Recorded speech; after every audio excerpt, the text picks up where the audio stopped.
এখানে আমি 1 বাটি সাবুদানা 15 মিনিটের জন্য ভিজিয়ে রেখেছিলাম। তারপরে ভিজে যাওয়ার পরে আমি ভালো করে চটকে ভালো করে আটার মতো মেখে নিয়েছিলাম। তারপরে ভালো করে যেমন আটা লুচি করার জন্য মাখে ওরকম আমি মেখে নিয়েছিলাম। তারপরে হাতে একটু হালকা করে তেল বা ঘি লাগিয়ে ছোট ছোট করে ডো করে নিয়েছিলাম। নিয়ে পুরো আমার ডোটা তৈরি হয়ে গেল। তারপর আমি একদিকে দুধ বসিয়েছিলাম 500-র মতো। দুধটাকে একটু হালকা ভালো করে গরম করে ফুটিয়ে নিয়েছিলাম। তারপর 2-একটা এলাচ দিয়ে দিয়েছিলাম ওর মধ্যে। দেওয়ার পরে যে ডোগুলো বানিয়েছিলাম ওর মধ্যে আমি সব আস্তে আস্তে দিয়ে দিয়েছিলাম পুরোটা।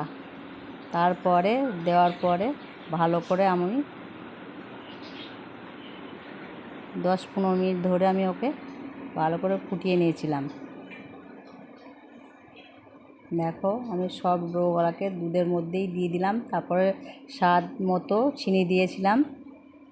যে যেমন মিষ্টি খাবে, এটা মিষ্টি হলেই ভালো হবে।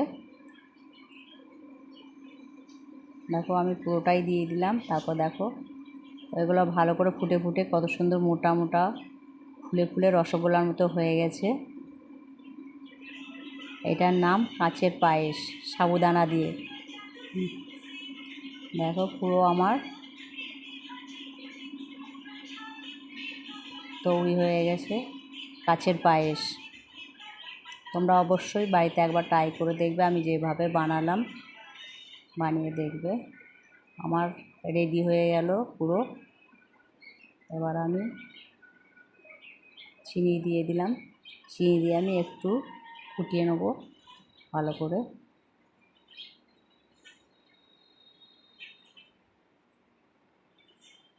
আমার কাঁচের পায়েস রেডি। দেখো তোমাদের নামিয়ে দেখালাম। দেখো একটাও ভেঙে যায়নি, পুরো রসগোল্লার মতন পুরো সব গোল গোল হয়ে আছে। খেতে খুব সুস্বাদু হয়। তোমরা অবশ্যই বাড়িতে একবার ট্রাই করে দেখবে সাবুদানার কাঁচের পায়েস।